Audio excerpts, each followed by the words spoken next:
All right, let's jump right in.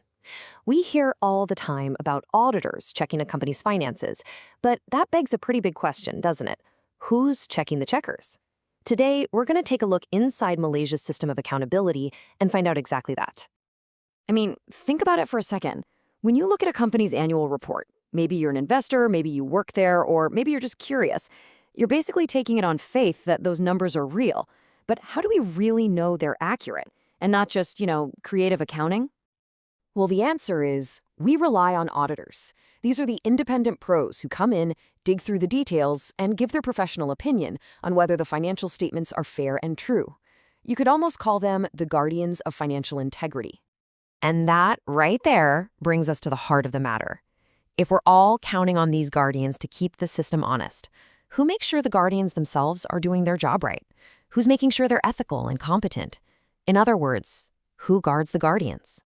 Well, in Malaysia, that huge responsibility falls on one key organization, the Malaysian Institute of Accountants, or as you'll hear me call it, the MIA. They're the ones tasked with making sure the entire profession is up to snuff. So let's break down how they actually do that. So first up, building an ethical foundation. See, the MIA's approach isn't just about catching people who do wrong. It's about building a strong ethical culture from the very beginning to prevent problems before they even start. Now take a look at the MIA Ethics Committee. This is really interesting. It wasn't just set up yesterday. It's been around since 2002. And notice who's on it. It's not just a bunch of accountants in a room. You've got people from public practice, business, government, and key regulators like the Companies Commission, the Securities Commission, and even the Stock Exchange, Bursa Malaysia. That mix is so important because it brings in outside perspectives and ensures real accountability. And you can see here how ethics are just woven into the entire career path of an accountant in Malaysia. It's not a one-off thing. It starts with a mandatory induction course.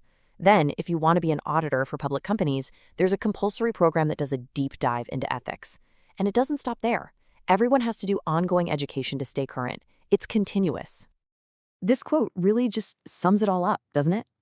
It's not about passing a test and then you're done for life. The job comes with this ongoing responsibility to keep learning, to stay on top of changes, so you can actually serve the public and your clients effectively.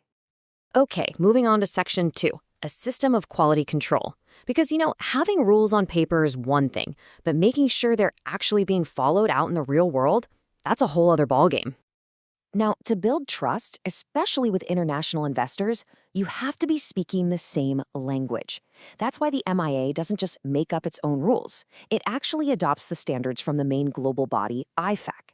And what that means is an investor in, say, London or New York can look at a Malaysian company's audit and know it's held to the same high standard they'd expect anywhere else.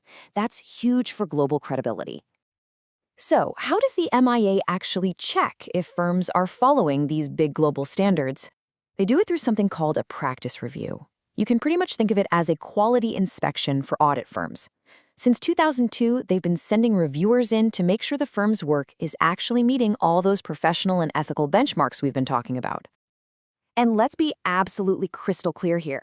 This is not a suggestion. It's not a best practice guideline that's nice to have. No, this is mandatory.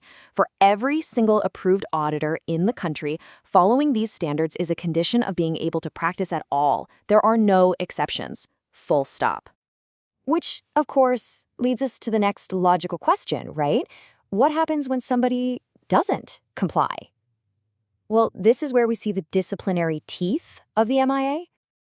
The MIA's authority doesn't just come from some internal policy. It's actually written into the law of the land. The Accountants Act of 1967 is what gives the Institute the real legal power to investigate its members and, when it has to, take disciplinary action. And this process isn't just one person making a snap judgment. It's a formal, structured pathway with checks and balances.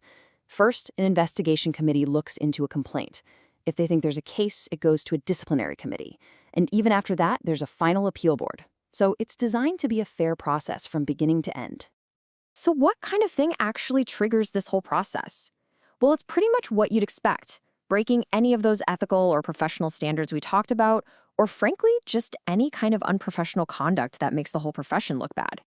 All right, let's pull all these threads together. We've seen the education, the quality control, the enforcement.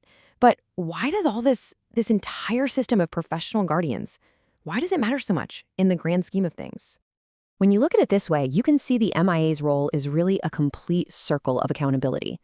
It kicks off with education and ethics, it's maintained through constant quality monitoring based on global standards, and the whole thing is backed up by some serious enforcement.